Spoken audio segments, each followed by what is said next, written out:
Mesdames et messieurs, bonsoir et bienvenue à une nouvelle édition de Direct où on va passer en revue les dernières nouvelles locales. Nous commençons avec l'autorité nationale des élections qui doit annoncer le résultat final du second tour de la deuxième phase des élections législatives dans 13 gouvernorats après avoir ajouté les voix des expatriés égyptiens. Les électeurs étaient appelés à choisir 100 députés parmi les 198 candidats. Rappelons que le processus électoral s'est déroulé au milieu de mesures autant sécuritaires que préventives, intensives et sous une surveillance judiciaire totale.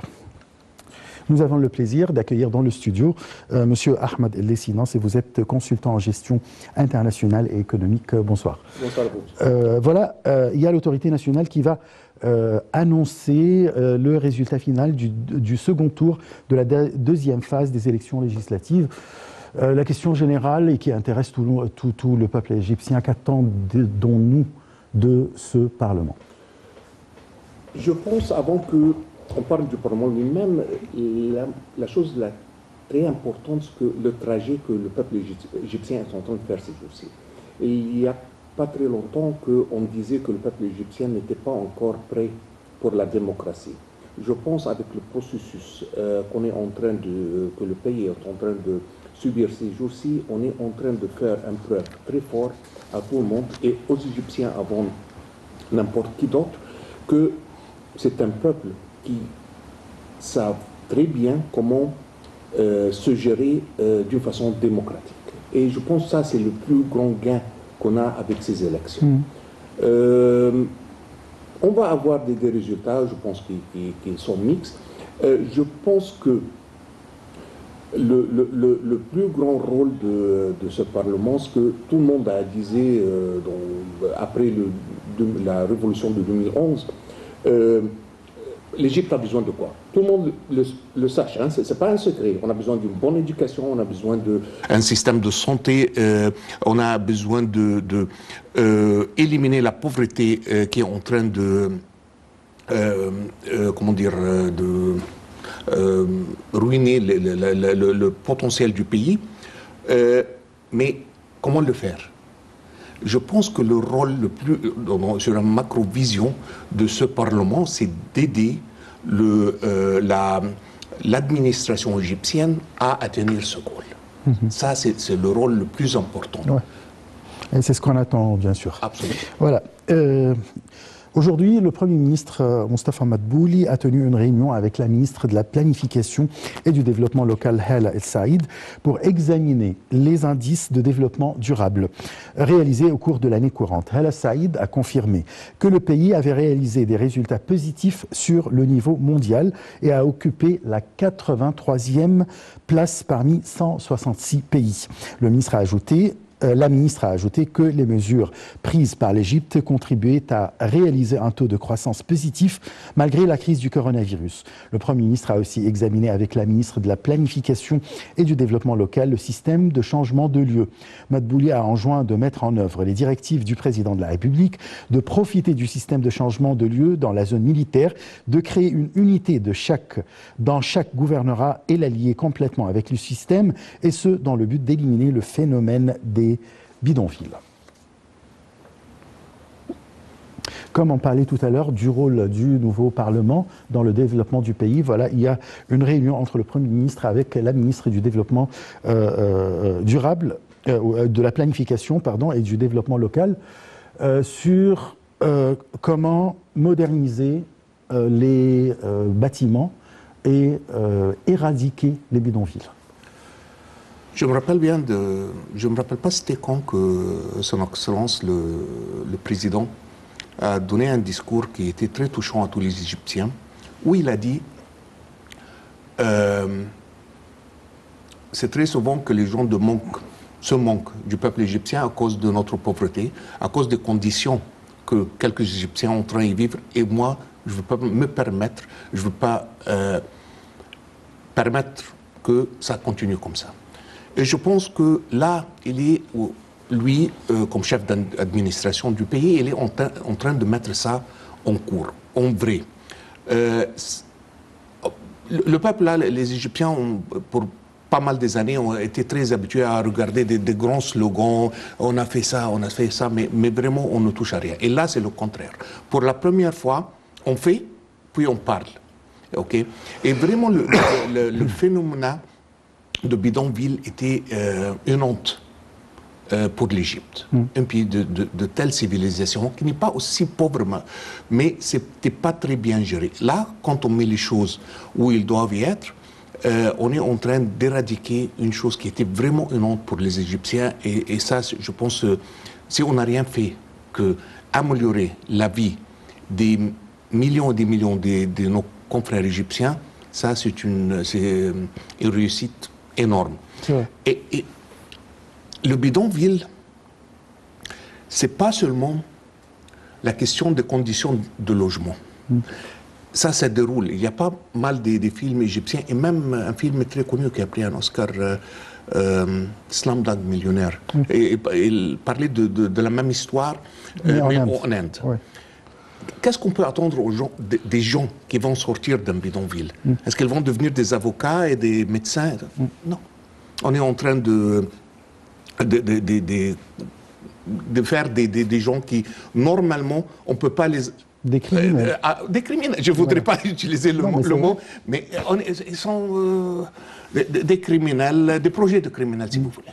Mais là, quand ils logent dans un endroit humain, il se trouve une école, il a une éducation, peut-être qu'il ne va pas être un superstar, mais quand même, il peut essayer de se trouver une bonne vie, au moins une vie normale.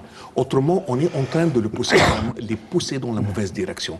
Et c'est pour cela que je pense que ça, c'est une des réussites les plus importantes de cette administration. Mais quand même, il peut être une grande star. Voilà. Il peut, mais ça va être l'exception.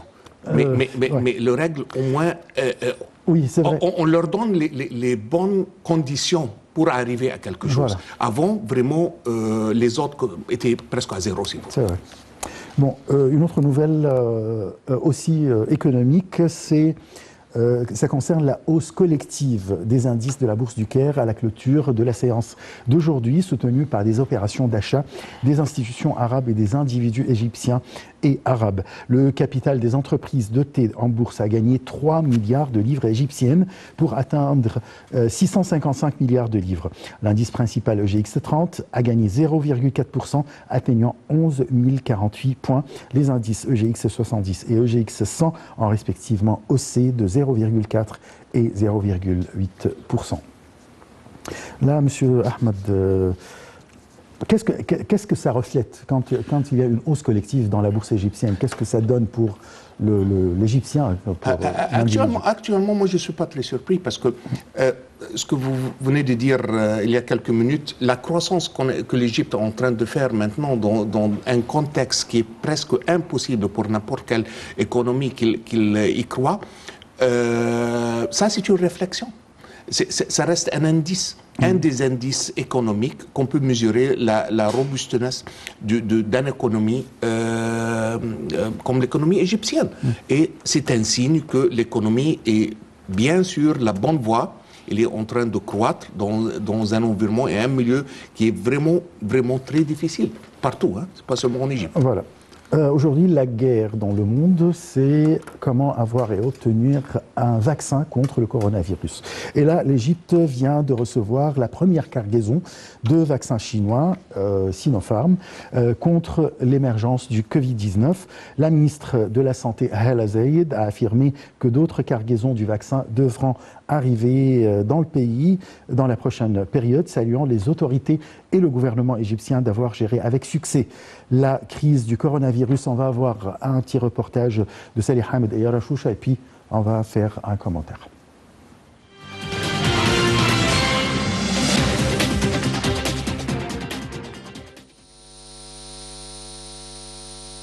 L'Égypte connaît un moment historique et nous remercions le président de la République d'avoir travaillé à assurer le vaccin anti-Covid-19 au peuple égyptien. C'est ce qu'a déclaré fièrement la ministre de la Santé, Hala Zeid, jeudi soir à l'aéroport du Caire, lorsqu'elle accueillait, en présence de l'ambassadeur de Chine au Caire et de l'ambassadrice par intérim des Émirats arabes unis, la première cargaison de vaccins chinois anti-Covid-19. Madame Zeid a affirmé que d'autres cargaisons de vaccins arriveront en Égypte dans la prochaine période, saluant les plus hautes autorités et le gouvernement égyptien d'avoir géré avec succès la crise du coronavirus. L'ambassadeur de Chine au Caire a pour sa part remercié le président Al-Sisi et le gouvernement égyptien pour avoir bien géré la crise et il a affirmé que son pays poursuivra le renforcement de la coopération avec l'Égypte sur tous les plans, notamment durant la période de la crise de cette pandémie. Il a à cet effet loué les consultations continues entre les présidents Al-Sisi et Xi Jinping sur tous les plans, remerciant la ministre de la Santé Hala Zeid pour la visite de solidarité qu'elle avait effectuée en Chine au début de la crise du coronavirus pour présenter l'appui et les aides médicales nécessaires à la Chine dans cette crise. Quant à l'ambassadrice par intérim des Émirats arabes unis qui était aussi présente lors de cet incident, elle s'est félicitée de cet événement que connaît l'Égypte, affirmant que les relations entre l'Égypte et les Émirats sont un exemplaire de fraternité et de solidarité. Madame Zeid avait accueilli à l'aéroport du Caire la première cargaison du vaccin produit par l'entreprise chinoise Sinopharm. Elle a dans des déclarations à la presse à cette grande occasion évoqué la profondeur des relations avec la Chine et avec les Émirats arabes unis, d'autant que l'Égypte a réussi à recevoir les premières cargaisons du vaccin chinois avec l'appui de l'entreprise émirati de soins sanitaires. La ministre de la Santé a également remercié la Chine et les Émirats pour leur appui continu au peuple égyptien. Le vaccin chinois a été soumis à des essais cliniques en Égypte, a affirmé la ministre qui s'est dite fière de cette expérience humanitaire. Elle a expliqué que le vaccin de l'entreprise chinoise a reçu l'approbation d'urgence de l'Organisation mondiale de la santé, soulignant que la priorité du vaccin sera donnée aux équipes de soignants et aux travailleurs dans le domaine sanitaire, dans les hôpitaux de quarantaine et des hôpitaux des maladies pulmonaires et fiévreuses, ainsi qu'aux malades atteints de tumeurs et d'insuffisance rénale, outre les personnes âgées et celles atteintes de maladies chroniques. Le vaccin sera assuré gratuitement aux personnes nécessiteuses, d'après les instructions du président Abdel Fattah el-Sisi, a souligné la ministre de la Santé, ajoutant qu'un site électronique sera consacré pour réserver le vaccin pour les catégories les plus exposées.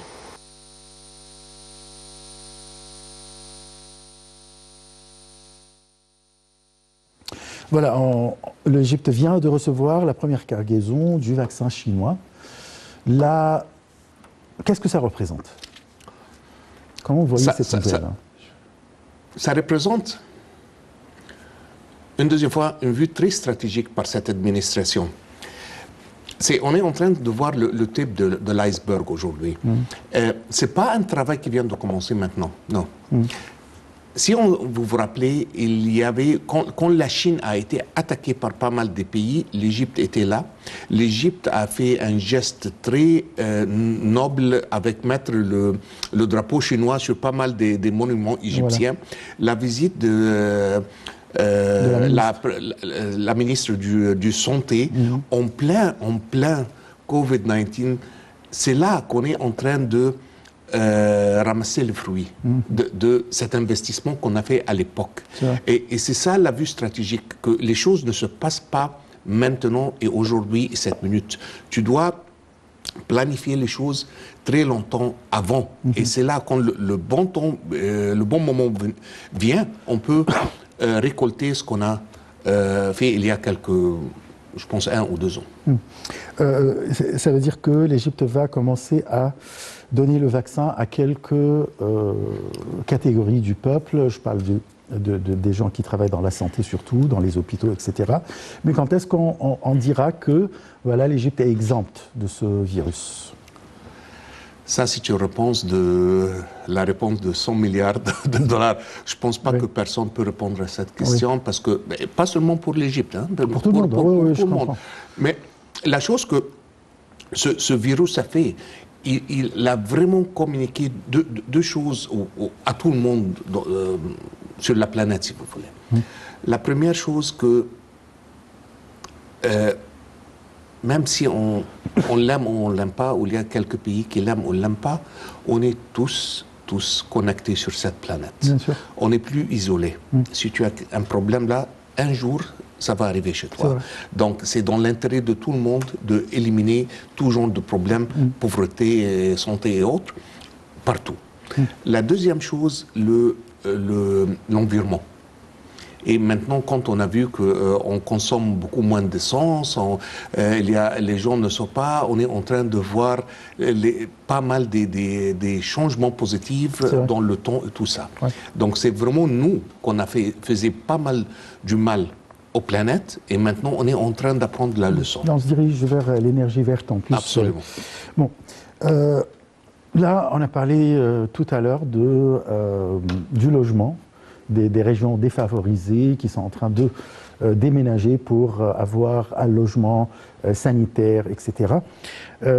Et c'est la raison pour laquelle il y a eu l'administration du projet d'assurance médicale globale qui a révélé aujourd'hui que le coût total du fonctionnement dans les gouvernorats de la première phase est estimé à plus de 51 milliards de livres égyptiennes, soulignant que le projet sera premièrement appliqué dans 6 gouvernorats qui sont Port Saïd, Luxor, Ismaïlia, Assouan, Suez et le Sinaï du Sud. Nous allons suivre un reportage de Salih Ahmed et Yara Choucha tout d'abord.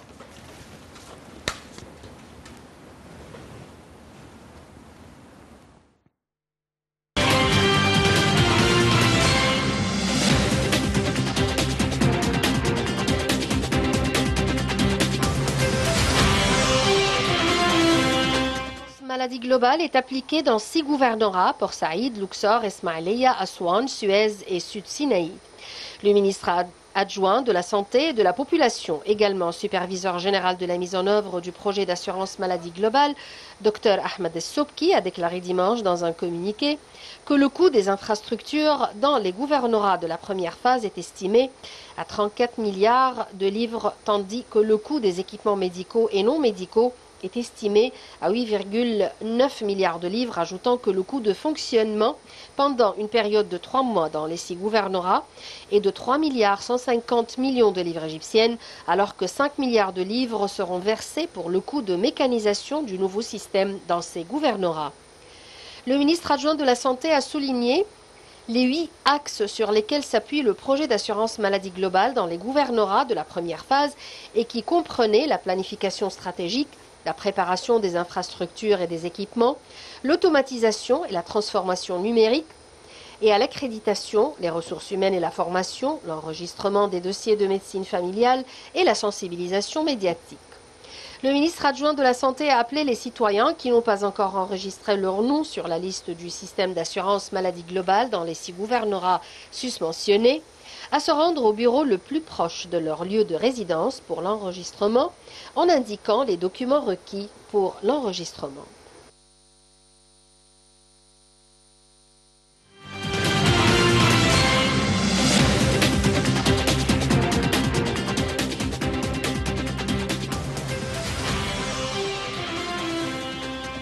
On va passer à notre sujet et au débat principal, c'est la récolte des fruits de tout ce qui est réforme économique, ce que vous venez de dire.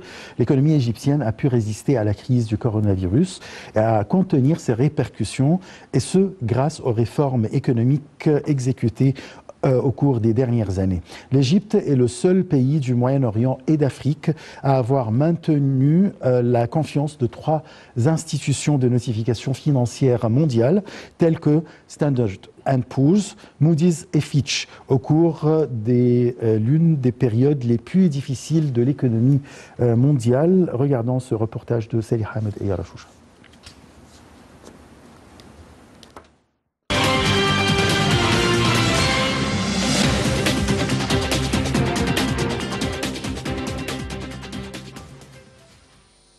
La première phase du projet d'assurance maladie globale est appliquée dans 6 gouvernorats, Port Saïd, Luxor, Ismaïlia, Assouan, Suez et Sud Sinaï. Le ministre adjoint de la Santé et de la Population, également superviseur général de la mise en œuvre du projet d'assurance. L'Égypte est le seul pays dans la région qui a réalisé une croissance positive de 3,6% en 2020 malgré la pandémie de la Covid-19. La réussite du programme de réforme économique en Égypte a contribué à l'absorption des effets négatifs. Le gouvernement a pu déployer les efforts au niveau de la santé et pour aplatir la courbe de la récession par l'application de réformes financières, monétaires et structurelles, outre les mesures préventives adoptées face aux impacts négatifs économiques et sociaux du coronavirus.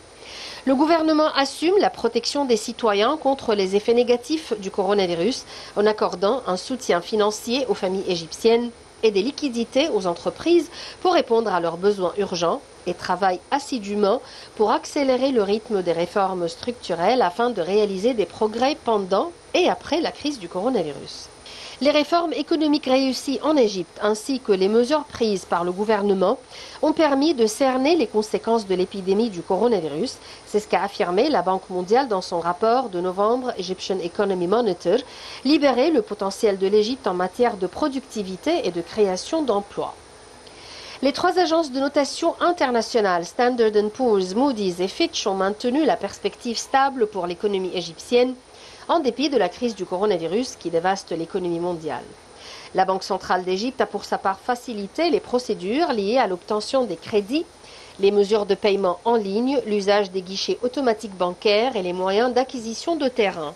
Lors d'une réunion organisée par le ministère de la Coopération internationale avec la Banque mondiale, Sarah Nashar, qui fait partie de l'équipe économique de la Banque mondiale, a passé en revue quelques mesures prises en Égypte, comme l'abolition du marché noir de devises étrangères après la libération du taux de change en 2016, la hausse du taux de croissance à 5,6% et la réalisation d'un excédent primaire de 2% du PIB. Elle a aussi évoqué la hausse à 45,5 milliards de dollars des réserves de change fin février 2020, l'ouverture du secteur de l'énergie aux investissements privés, le recul de l'inflation, ce qui a permis à la Banque centrale d'Égypte d'alléger sa politique monétaire, ainsi que le plan de relance de l'État de 100 milliards de livres égyptiennes. La ministre de la Coopération internationale, Rania Al-Mashhat, a de son côté affirmé que l'Égypte jouissait d'une solvabilité financière forte, résultant de son succès dans la mise en œuvre des réformes économiques et de l'annonce de ses prochaines réformes structurelles en toute transparence.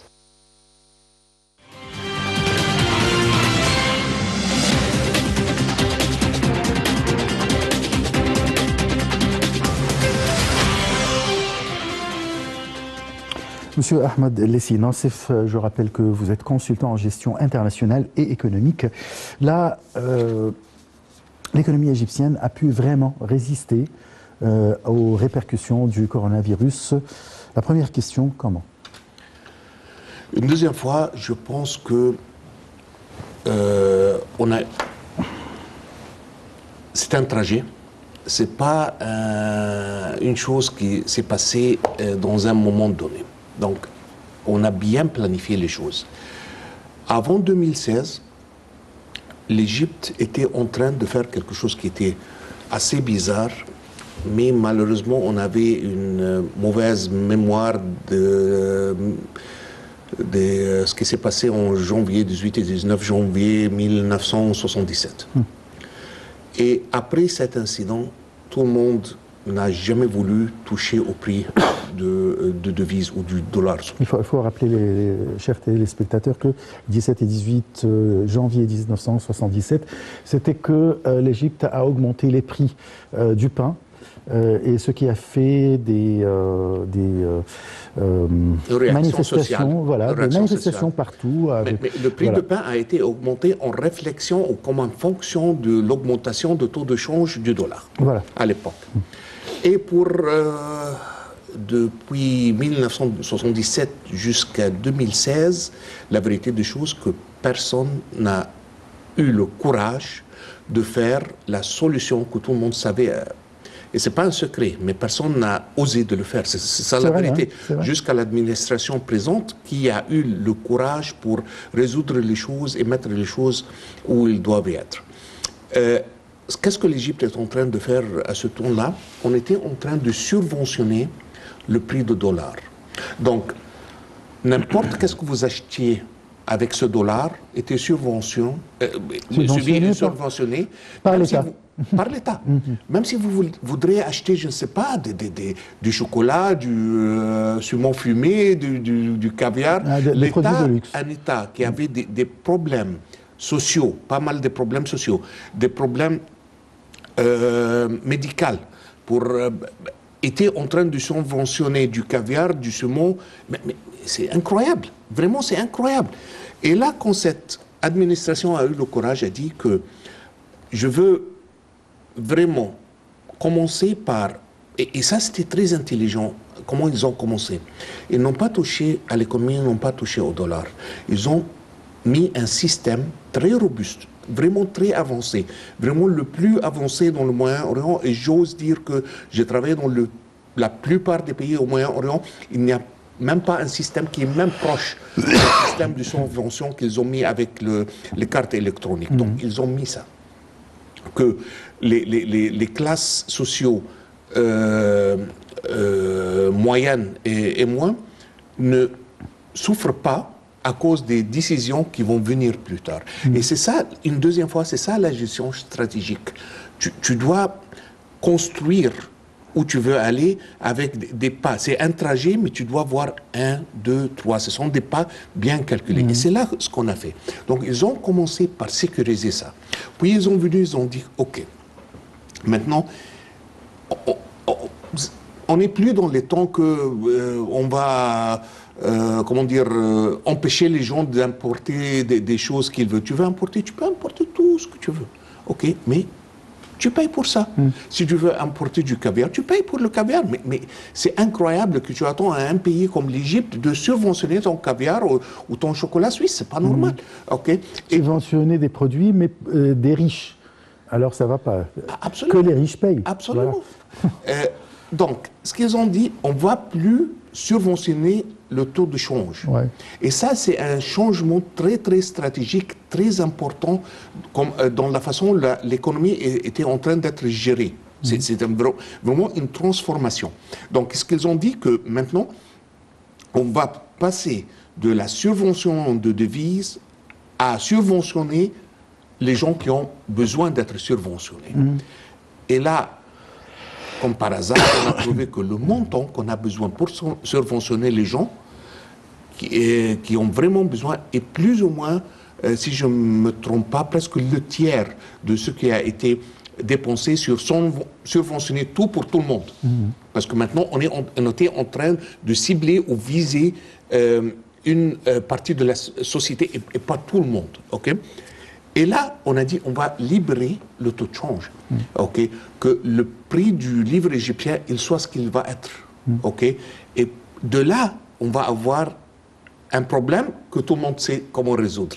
Mais vraiment, avant ça, c'était de gymnastique, c'était pratiquement impossible de résoudre le problème de l'économie égyptienne. Donc, on a fait ce trajet. Et maintenant, on est en train de prendre, parce qu'un autre problème qui est très, très chronique, et ça, c'est pas un secret, tout le monde le connaît, c'est l'économie informelle en Égypte, l'économie noire. OK? Parallèle. Comme vous voulez, oui. Mais ce sont les gens qui ne payent pas leur impôt. OK?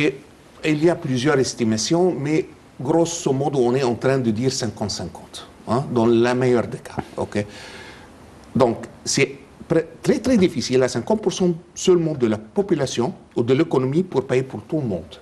Ça veut dire que ces gens-là, qui sont contrôlés d'une façon ou l'autre, sont en train de payer le double de ce qu'ils doivent. Et il y a des gens qui payent zéro. Et ça, c'est pas juste. Okay? Dans n'importe quel système, hein, capitaliste, socialiste, n'importe quel système. Et là, on est en train de faire un nouveau trajet pour les systèmes électroniques avec la facturation, avec le contrôle. Et là, les choses vont être très visibles, vont être très transparentes. Et là, vraiment, l'économie égyptienne est en train de partir où il est. Il y avait une blague. Je me rappelle dans une des pièces de théâtre, c'était un petit que sa maîtresse était en train de lui demander qui est le pays plus riche du monde. Et le petit dit que c'est l'Égypte. Il dit pourquoi?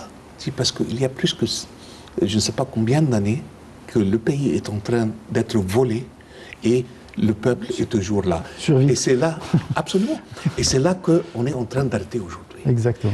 Et ça, vraiment, ça prend un courage énorme pour faire les choses très différemment. C'était trop facile dans les 30 années passées de laisser passer. Et bon, hier, c'est comme aujourd'hui, c'est comme demain, on ne change rien, ça marche comme ça, on la laisse.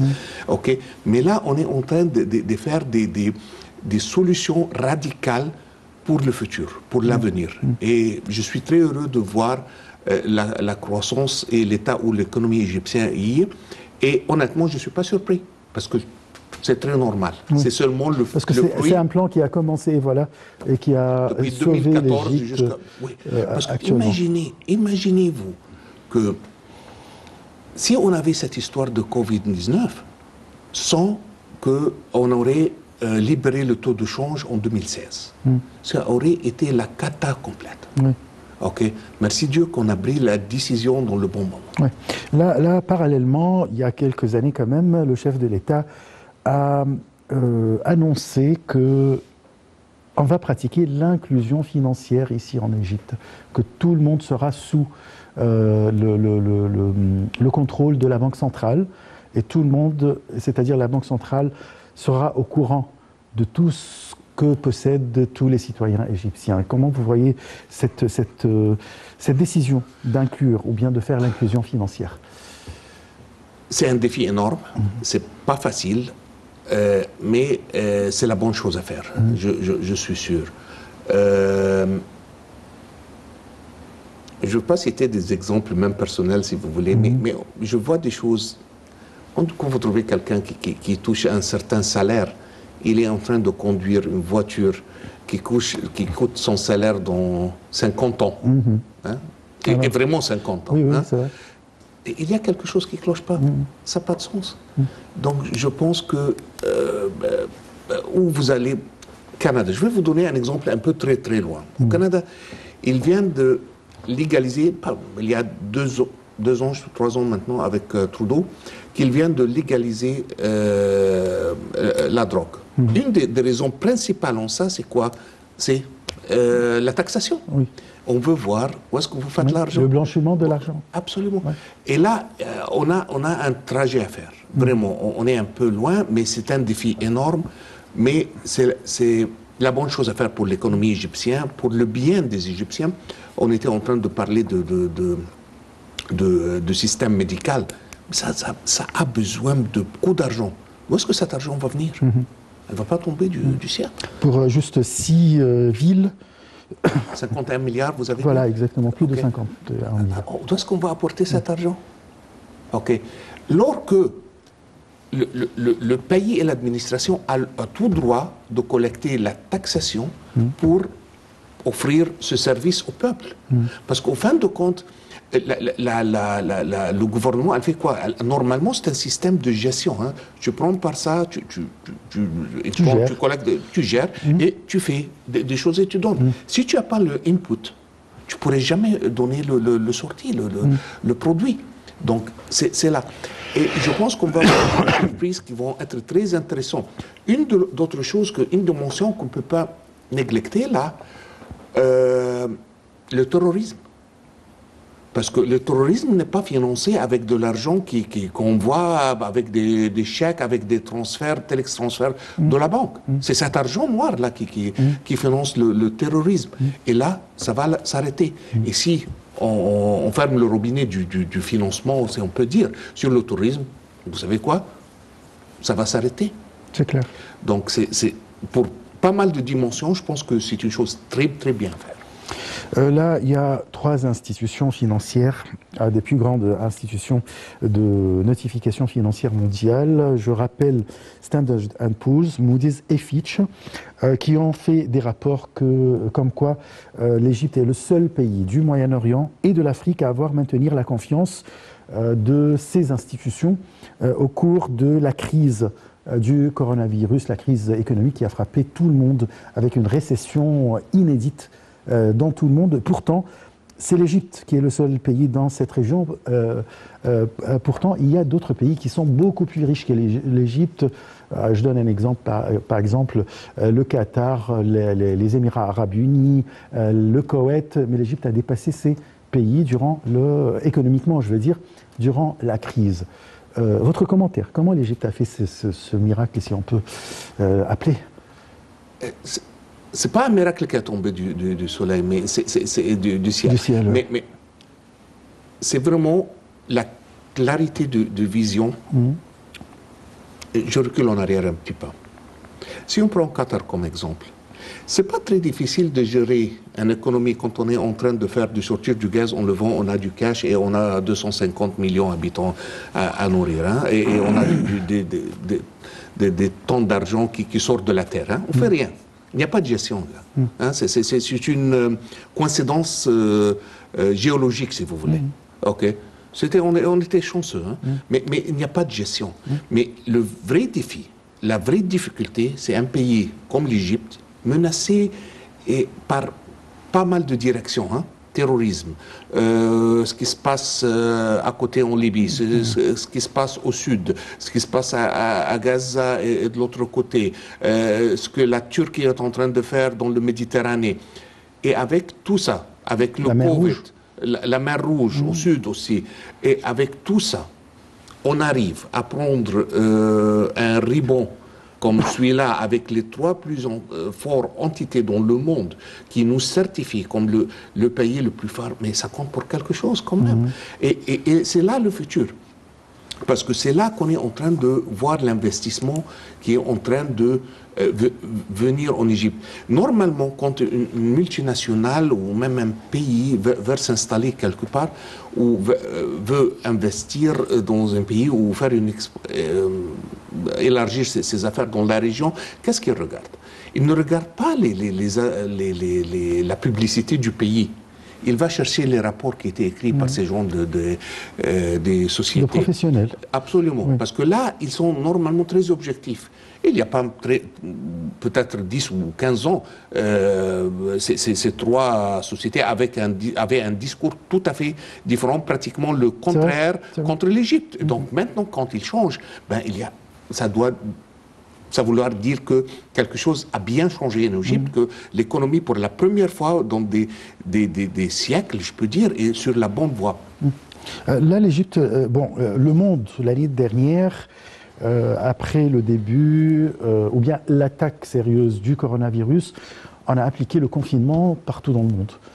Mais si on regarde l'Égypte, malgré la propagation du virus, la propagation pour nous, par rapport aux autres pays, non, ce n'était pas vraiment très sérieuse, mais on n'a pas appliqué une vraie ou bien un confinement complet. Est-ce que ça a aidé quand même l'économie égyptienne? Je pense que oui. Je pense qu'on a compris les règles de jeu très tôt dans le jeu. C'est là la dilemme où, par exemple, un pays énorme comme les États-Unis est en train de subir aujourd'hui, parce que si tu fermes, et même le président américain a cité ça. Je ne veux pas essayer de résoudre le corona et faire tuer les gens par d'autres raisons que le corona. Plus de gens, pas à cause du virus, mais ils vont mourir d'autres raisons.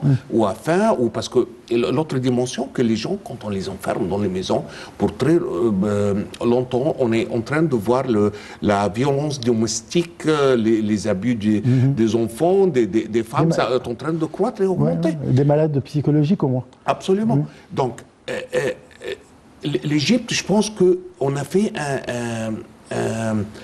une équation qui était très, très intelligente et pas mal de pays maintenant est en train de nous suivre. On a dit que les gens doivent travailler pour survivre et pour manger. Okay.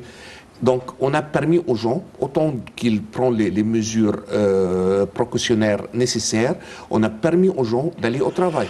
Mais pas vraiment une nécessité que tu dois veiller jusqu'à 4 heures du matin dans le café. Donc, tu sais quoi, je vais fermer les cafés à 10 heures. On a commencé, c'était à 20 heures, si je ne me trompe pas. On va fermer tout ça. Si tu vas... faire le chicha ou fumer la chicha, ça va pas vraiment aider ta santé dans un contexte où tu as une épidémie qui attaque les poumons comme première destination. Donc, on arrête le chicha partout. Est-ce que les gens vont mourir? Non, mais c'est un changement, et n'importe quel changement, et ça c'est normal, c'est très humain, est un peu pas très aimé, c'est un peu résisté, mais ça fait partie de la vie dans n'importe quel changement, même si c'est au mieux. Ok. Mais ce qui s'est passé, c'est que pas mal de gens ont commencé à fumer chez eux. Mais en fin de compte, ce qui est très intéressant... Ils ont toujours les solutions. Ce qui est très intéressant, que le chiffre de vente de tabac du chicha a augmenté dans cette période, n'a pas baissé. Parce que je fais une consultation à une société, c'était très surprenant de voir ça. On se débrouille.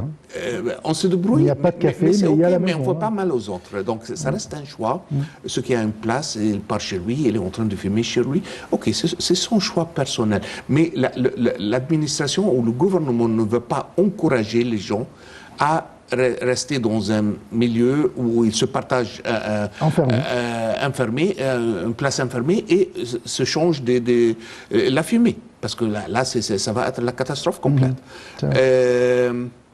Et je pense que on a bien réussi à balancer les choses entre une fermeture complète qui va tuer les gens et entre une ouverture complète qui va tuer les gens d'une autre façon. Et ça s'est très bien marché. Et c'est là, une deuxième fois, où on est en train de récolter les fruits de la bonne gestion de cette crise. Aujourd'hui, voilà, il y a un rapport de la part des 3 plus grandes institutions de notification financière au monde de la réussite de l'Égypte dans la gérance dans la gestion de cette crise, mais en même temps de maintenir l'économie stable. Que doit-on faire pour préserver ces résultats, pour aller de l'économie vers l'avant? La vision 2030. Là, c'est une vision stratégique qu'on doit toujours essayer autant que c'est possible, parce qu'il y a un deal dans la gestion ou dans le management, il n'y a jamais un plan qui se passe comme ça a dû se passer. Parce qu'il y a des choses qui se passent. Une chose comme le Covid, ça, c'était pas prévu en 2016. C'était pas prévu. Donc on doit essayer de rester sur la bonne voie, sur la voie stratégique qu'on a créée pour le pays jusqu'à 2030, et gérer les turbations ou les perturbations qui vont venir ou les accidents qui vont se passer. Mais une des choses les plus fortes que je pense qu'on est en train de faire maintenant, et je pense que ça va être énorme pour l'économie égyptienne, c'est de contrôler l'économie noire à travers l'automatisation de le commerce en Égypte. Parce que ça, c'est énorme. Et le manque perdu sur l'économie est vraiment énorme. Et je pense que facilement, ça peut doubler le revenu du pays. Imaginez-vous que l'Égypte va multiplier son revenu aujourd'hui fois 2. Ça va être énorme, vraiment. Mais comment faire ça? C'est-à-dire, là, quand on se balade dans la rue, on va trouver des marchands ambulants, on va trouver ce qu'on appelle parking-moi, les gens qui font du parking, etc. On va trouver même des enfants qui sont en train de vendre des petites choses, etc., etc. Mais il y a plein de choses qui sont... Il y a plein de ça. Mais vous savez quoi? C'est pas ça qui me gêne. Je vais vous dire 1 ou 2 choses. Que personnellement, moi, j'ai subi. Mon fils a eu un accident. Malheureusement, on a dû apporter un des docteurs les plus intéressants pour lui faire une opération dans le dos. Et c'était assez cher, mais ce qui était très intéressant, la façon avec laquelle on devait lui payer. Il a dû être payé hors le système de l'hôpital. Ça, c'est quelqu'un qui touche presque 100 000 livres égyptiens par jour. Et il paye 0 taxe. J'ai une maison que j'ai apporté à un architecte pour me préparer, le fixer. Il n'y a pas de taxe, Il m'a pris pas mal d'argent, je peux vous dire. Il n'y a pas d'impôt, c'est vrai. Et j'ai rien. Et ce secteur, c'est ça qui me gêne. C'est pas le pauvre qui collecte 5 livres. C'est pas ça. C'est quelqu'un qui touche 100 000 livres égyptiens par jour. Et il paye 0 taxe. C'est ça qui vont faire la différence. Pas l'ambulant qui paye 20 livres. Ça, c'est négligeable presque. Mais vous avez des secteurs, ça va aider, des secteurs énormes, avec de taux d'argent qui est en train de passer avec 0 Comment taxation. Contrôler alors? ça peut seulement être contrôlé par ce que vous venez de dire. L'inclusion financière. OK. Parce que si l'argent va rentrer chez vous, OK, il y a un système. C'est un peu trop tôt pour ce système jusqu'à ce qu'il arrive en Égypte, qui s'appelle le système de blockchain. Le blockchain, c'est un système simple en principe, mais vraiment ça a été créé pour gérer surtout le trafic, le blanchissement de l'argent et l'argent du drogue qui vient de l'Amérique latine. Donc c'est un système électronique sur l'argent normal, pas l'argent kryptoné, qui... Le chain, ça veut dire une chaîne qui gère l'argent d'un point A jusqu'à n'importe où elle est aujourd'hui. Et ça, c'est électronique. Donc, on ne peut pas y rentrer. Donc, dès que le dollar ou le livre égyptien ou n'importe quelle currency sort de la banque centrale, comme banknote très neuve, OK, ça, c'est enchaîné dans cette chaîne. Donc, on a la visibilité complète. On peut suivre l'argent. Voilà. Absolument. Mais ça, c'est un système qui va arriver un de ces jours. Mais tout le monde, aujourd'hui, ne paye pas avec de l'argent liquide, on paye avec la carte. Et c'est la raison pour laquelle tout ce que je gagne, je dois l'avoir dans la banque. Et quand je retire ou bien je mets de l'argent à la banque, alors c'est calculé, on sait d'où ça vient. Pourquoi ne pas appliquer ce système ici en Égypte, mais pour tout le monde? C'est en train d'être appliqué maintenant. Moi, personnellement, je peux vous dire que je suis comme consultant dans des plus grandes sociétés en Égypte. On est inclus dans ça, mais ça va prendre 1 ou 2 ans pour l'appliquer. Je pense que le ministère de Finances c'était presque 140 sociétés. Il a commencé, je pense, c'était 1er décembre, 1er novembre, de appliquer ou renforcer le système de facturation automatique. Parce que là, on peut voir à qui on a vendu, qui le monde, tout. Qu'est-ce que j'ai gagné, qu'est-ce que j'ai dépensé. Et ça va résoudre tous les problèmes, je crois. Maintenant, aujourd'hui, on n'a pas cette transparence. L'argent, ça disparaît. Okay. Et une deuxième fois, ce n'est pas seulement une dimension économique, mais il y a une dimension sociale. Okay, parce qu'avec cet argent, on peut faire des écoles, on peut faire des hôpitaux. Et il y a une dimension sécuritaire, parce que là, c'est comme ça que les terrorismes sont financés. Voilà, on arrête tout ça. On arrête le financement. C'est un trajet, je peux vous dire, parce que j'ai la même bien dans le truc ces jours-ci. Je suis en plein projet. C'est pas facile, c'est énormément de travail. Mais ça va finir un jour. Et ça va finir un jour. Et là, on va vraiment avoir une vision très différente de l'économie égyptienne. Je vous remercie beaucoup, M. Ahmed Lessi Nansef. Vous êtes consultant en gestion internationale et économique. Je vous remercie pour tous ces éclaircissements et ces analyses qu'on a eu le plaisir d'écouter avec vous. Plaisir est le mien, merci à vous. Alors je vous remercie beaucoup et je vous donne un rendez-vous demain à la même heure avec une nouvelle édition de Direct.